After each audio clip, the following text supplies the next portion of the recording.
Eh bien le bonjour, mes chers camarades, bienvenue chez Wen, au format Cryptoscope. Je suis toujours, comme à mon habitude, accompagné de l'ami Jasper. Et aujourd'hui, il y a beaucoup à dire. On sort d'une semaine un peu agitée, hein, forcément. On a eu une grosse journée, notamment celle du mercredi, où on a vu des choses qui faisaient pas forcément plaisir, c'est-à-dire un peu les marchés qui pump en amont du FOMC en général, c'est pas le top. Et auquel cas, il y a eu la Banque du Japon qui a fait son rendu de taux et surtout la Réserve fédérale, hein, du coup. Donc, les taux en pause à 4,50, là-dessus, il n'y a pas eu de surprise. Vis-à-vis de ça, ce qui était intéressant, c'était plutôt la conférence de presse de Powell. On l'a senti dans son discours que il était vraiment à reculons, il était vraiment sur la défensive parce que il veut se garder de la manœuvre au cas où. Parce que ce qu'on ne dit pas assez, et ça c'est Fineco qui en avait justement parlé, c'est que en 2026, il y a les midterms au State. Ouais. Et Trump, il veut absolument faire passer sa politique avant cette date, parce que s'il perd la chambre des congrès, ça va être compliqué pour lui. Si ça repasse aux démocrates, juste les 2 prochaines années de son mandat, il ne pourra juste plus rien faire, quoi. C'est pour ça que dans ces conditions, moi j'avais expliqué que je suis majoritairement en stablecoin ou en fiat. Je regarde le marché structuré, il faut vraiment avoir une vue un peu plus long terme, je pense. Et ça, de toute façon, on le verra sur les graphes, dès maintenant. Même avant même le long terme, hein, c'est vrai qu'en l'état, je commence à avoir un petit peu de réjection apparaître en fait vis-à-vis du marché. C'est vrai que c'est pas forcément le genre de choses que j'avais envie de voir. Aussi, si j'ai envie de voir mon rebond opérer, donc les marchés qui envoient des signaux un petit peu relous, dans le sens où là, a priori, sur les futurs, on est supposé ouvrir fortement à la baisse en fait. Aujourd'hui, avec un Dow à moins 0,8, un S&P à moins 0,75 et un Nasdaq à quasiment moins 1 point encore. C'est pas des choses qui effectivement vont un petit peu dans le bon sens là-dessus, et le marché a l'air de pas vouloir en tout cas il y a des vendeurs qui veulent pas laisser le marché récupérer plus que ça jusqu'ici en tout cas. Le S&P, de toute façon, on en avait aussi parlé lors du Space, et même plus globalement, ça faisait des semaines, qu'il y a une rotation des liquidités qui se fait dans le monde entier en ce moment même. Déjà, de par le Japon, qui augmente ses taux, mais ça, j'avais fait un thread il y a un bon moment, c'était au mois de novembre, donc ça date. En soi, la vision n'a pas changé, ils continuent de réaugmenter leurs taux, ce qui fait que les Japonais rapatrient leur liquidité tout simplement au Japon. Donc déjà, ça aide pas. Ensuite, en Europe, on parle pas assez, mais l'Allemagne va se remettre à printer de nouveau au global.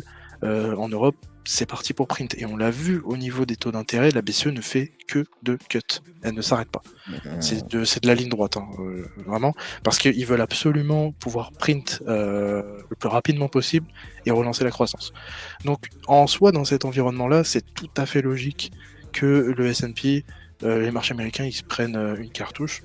En plus de ça, tu rajoutes que Trump, il se lève tous les 4 matins, il te met des tarifs, il te les annule, voilà. Mais au global, il faut pas oublier que le marché américain, peu importe ce qu'on dit, c'est le meilleur du monde. Et de très très très très loin. C'est-à-dire que même si en l'état actuel, il y a énormément de mouvements de rotation qui s'opèrent, faut pas céder à la panique, on a perdu certains niveaux.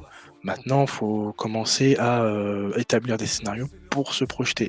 Ici, tu as le Max 7, ici, tu as le S&P 493, donc grosso modo, c'est le S&P 500 sans les 7 plus grosses actions, hein, qui sont grosso modo celles-ci, quoi. Et là, ceux qui nous mettent la tête sous l'eau en ce moment beaucoup, c'est les Max 7.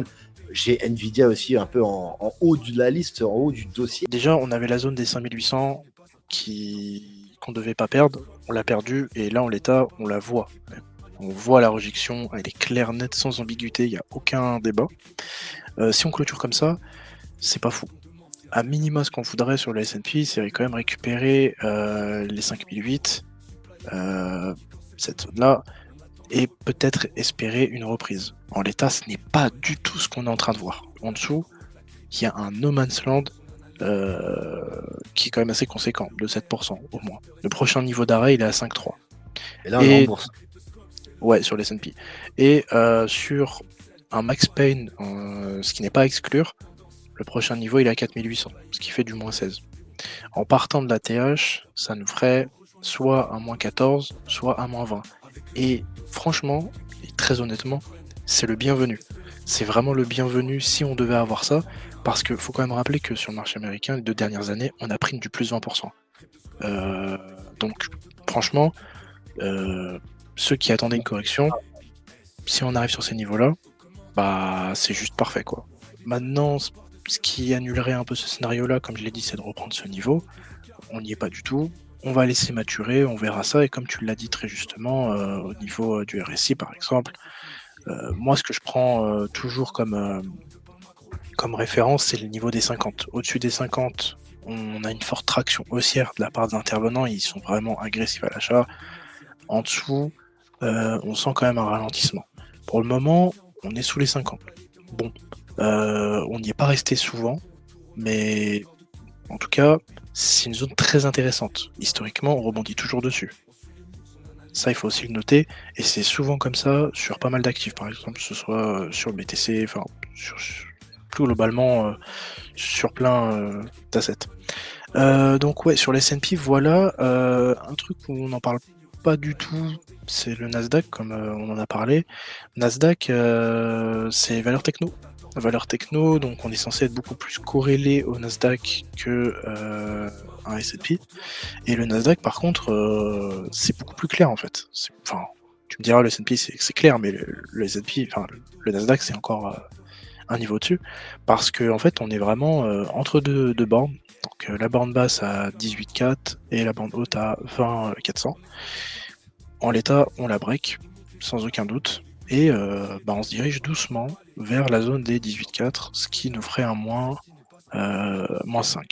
-5 en vrai, sur le S&P, tu l'as ton -5, -6, ce qui, voilà, niveau des 5003 un peu.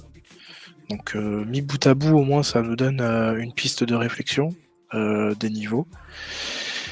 Maintenant, est-ce que c'est une bonne, idée d'acheter ces niveaux? Comme je l'ai dit, pour moi, aucun problème, à ce niveau-là et on laissera, le marché, nous donner la réponse dans les prochaines semaines. Un truc, ouais, que tu as notifié Smart, c'est à propos du Japon. À propos du Japon, j'avais fait un thread dessus. J'avais expliqué, c'était ici d'ailleurs. C'était, ouais, c'était là. C'était, bah, limite pic au bottom. J'avais expliqué que les taux d'intérêt au Japon vont faire qu'augmenter, donc ça a pour effet de retirer des liquidités du marché américain pour aller se positionner sur le marché japonais, étant donné que maintenant ça devient intéressant. Faudra surveiller, mais ça accroît le scénario du fait que, en l'état, les marchés américains, faut les laisser maturer un peu plus pour avoir des réponses. Du coup, je me précipite pas. Je me précipite absolument pas. Surtout que, par exemple, quand on prend Nvidia, honnêtement Smart, quand tu vois ça, moi ça me donne pas trop envie, d'être, bullish, à 100 quoi. Parce Oui. que en fait, Nvidia, c'est 3 000 milliards de capi, peut-être un peu moins je pense depuis que ça a dump. Mais en fait Nvidia il avait fait quelque chose de bien, c'était qu'il avait récupéré ce niveau des 130, il l'a perdu, il l'a enfoncé, heu et en l'état, moi j'aime pas cette structure. J'aime pas cette structure, ça a tout de la structure d'un top. Le problème c'est que si Nvidia a topé, Heu, bah, c'est tellement un poids lourd dans les indices américains que ça va faire mal, quoi. Ouais, il y aura forcément des conséquences, quoi. Donc évidemment, j'ai pas que le scénario baissier en tête, c'est juste que je prends les indicateurs en compte et je vous les donne tels qu'ils sont, évidemment sans biais ou quoi que ce soit. Si c'était haussier, voilà, hein, je ne vends pas de tempête. Pour moi, c'est quand même pas le bon moment de rentrer, les gars. Même si le marché, il accentue, en fait, sa peur. Enfin, regardez la charte, quoi. C'est un actif qui est slow, mais là, pour le coup, il est quand même, vraiment en hausse, assez parabolique et faudra attendre un repli et je doute pas qu'il y en aura un à un moment donné. Après, je pense, pour ma part, que l'or est rentré dans un cycle d'or, quoi. Enfin, c'est-à-dire, un cycle de, Un par bull exemple, market, huit quoi. 10 ans. Ouais, un vrai bull market. Et les bull market de l'or sont très longs. Et ça m'étonnerait même pas qu'en fait, au cours des prochaines années, l'or soit littéralement quelque chose qui performe mieux que les marchés boursiers, comme ça arrive par période où des fois, bah, il y a des passations qui se font un petit peu, tu vois. On nous en a beaucoup parlé, on nous demande beaucoup en ce moment, qu'est-ce que vous, un avis sur l'or, qu'est-ce que vous en pensez, etc.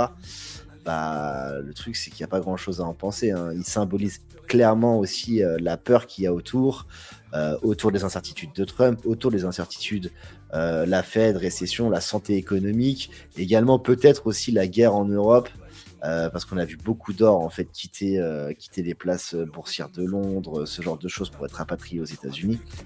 Donc il y a des choses aussi qui se dessinent là-dessous et qui donnent pas les meilleurs des signaux non plus, quoi.